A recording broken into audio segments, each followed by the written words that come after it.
We chose our next speaker because we not only found his business model interesting, but we also asked the question, why would a Manchester-based travel startup launch in Asia? Here to share that story, please welcome Timothy O'Neill-Dunn, co-founder Air Black Box. Timothy? Ground control to Major Tom. Take your protein pills. Great crowd here. All right. So why would a company like ours, we're an infrastructure play. Why would we want to do something in Asia? Because we're from Manchester. I actually happen to live in Seattle just to make things a little bit more complicated. So what do? We basically power the stuff that you've all heard about today. So we're a back-end company. We think of ourselves as a utility. So we take all the stuff, we're a digital selling platform, and we provide that to airlines. Actually, today is the first anniversary of our first customer, the Value Alliance. There's now 7 of those airlines are up of the 8 airlines. So we like to think of the world kind of this way, is that the top part of the equation is the traditional travel business. And what you see there is the traditional travel players. And it's complex, it's messy, and it's broken. And if anybody doesn't believe that, you shouldn't be in the travel business. What we're really interested, actually, is in the bottom part of the equation on the right, which is the new form of what we think is general commerce. And travel is just a part of that. When you're using mobile, why would you want to think that your experience in mobile is going to be radically different whether you're buying food or whether you're buying a travel? So that's what we do. And we're a multi-carrier, single-carrier, multi-carrier digital selling platform. So fortunately, I think we've actually won a couple of awards in all geographies of the world. So people think that we're a little bit innovative. I like to think we do that. I've got a great team in Manchester and other places. And we've won a couple of awards, so thank you to Suhan for us winning the Witivation Award last year. But let's go to ask those questions. OK, here you go. Here's my 8.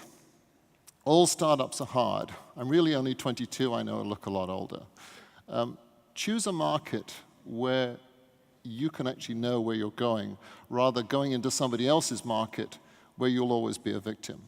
Our financial model is pretty unique. What we liked about this was the Asian markets are the most diverse. There's very little homogeneous nature of the market. You had to learn fast, and in Asia, you learn really fast. And you have to be really open to innovation. You don't have as many business models to kind of overcome as you do in the West. And of course, the competition is fascinating. We're having to deal with big players like C-Trip. We're having to deal with big players like Amadeus. We provide all that. But of course, what was the real reason we wanted to do that? That's it. It's food. Come on, everybody. It's this morning. Food is the most important thing in the world, is it not?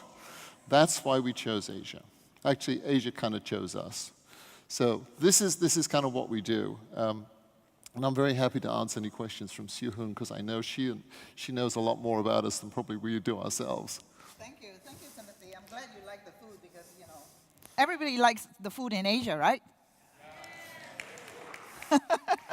By the way, in Amsterdam, the Indonesian and Malaysian food is outstanding. So you gotta try that. But Timothy, other than the food, it's all about money too, right? And so you gotta go to markets where you can make money. What was the hardest thing you think about launching such a complex product into Asia? The hardest thing we had to do? I think persuade people that this is a problem, multi-carrier cross-selling, is a problem that very few people would think would ever get to the top of their priority list. So the whole idea for this is we feel that it's very important to cross-sell and to be able to partnership sell is a whole new idea. Everybody says, oh, there's direct distribution and there's indirect and direct distribution. Those are the 2 forms. Actually, there's another form of distribution, which is increasingly, and all the slides that you've seen here comes down to another word, partnership. And you need to have partnership forms of distribution. So we figured that was going to be one of the hardest things we would do. What we have found is that through our partners, because we actually have a joint venture based in Singapore with 8 of the airlines, that That's what you need to be able to do. But getting them across the line is so hard. So you basically formed a partnership in Singapore, right? That would Correct. take care of the local business. You had to Correct. find the right person, obviously, Yes. to run that. And then the Value Alliance is 7 airlines together, right? It's actually 9 It's AOCs 9 going down to 8 because Tiger and Scoot are merging. Okay, so 8 airlines together, and you want to change the way Asian customers buy low-cost. Actually, Airlines. Is that right? we didn't want to change the way that Asian customers buy. What we really wanted to do was let the brand become the important thing, so that brand A could sell his partner's products in the form that brand A absolutely knew and loved. Because people engage with brands, their products, they expect that to be. So what we've done is to build a platform that enables existing products that come from different players to actually be available for a different brand. So you've done the proof of concept in Asia. Obviously, none of the airlines have pulled out yet. They're still talking to each other. Have you taken that concept elsewhere? Have you taken it to Europe? Have you taken it to the US? And what's the reception been like? The reception has actually been very good. I can't divulge who the other partners are, but we have actually tested with 28 airlines, and we will be announcing over the course of time who those guys will be. But basically, we just made things happen. It's easier for us to use our technology to enable the airlines to actually engage in their cross-selling, because it's not something that Amadeus or Sabre or Travelport or even TravelSky are terribly interested in. That's messy stuff, let you guys go deal with that.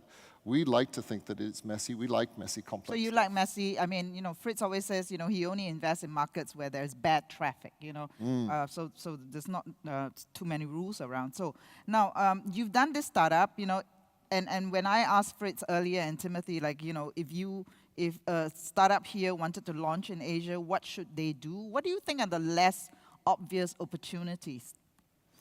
Well, actually, Louise said it is to find a local partner. It's terribly important to get somebody who really is in there. And we have 8 local partners, and they are very diverse.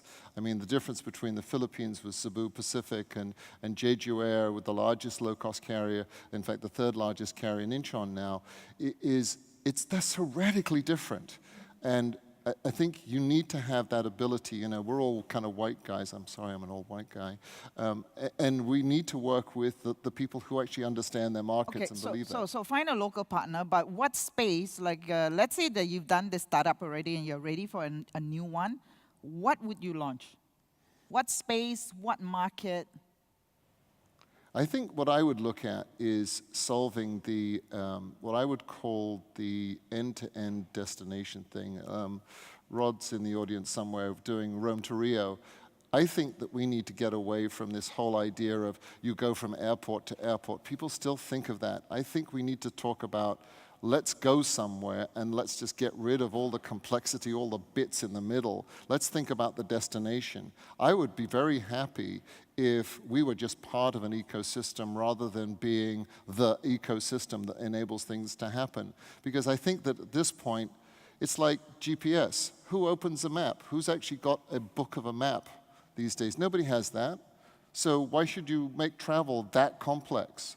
And I think that's part of the problems, is that the airlines have made themselves so unique and so problematically different from how the customer sees them, that's where they need to focus. And from my perspective, I'm saying, I want to fix that problem. I want to enable the overall flow of traffic. Okay, so your product as part of a multimodal offering. Correct. So you think that's the opportunity? I do. Fantastic. Well, we look forward to your next startup, and maybe you'll base it in Shenzhen or Beijing. I'm not sure that I would do another startup. This one is hard enough, but hey, you never know. I'm still young. Totally. Thank you, Timothy. Thank you. Thank you so much. All right. Thank you. Thank you. Thank you.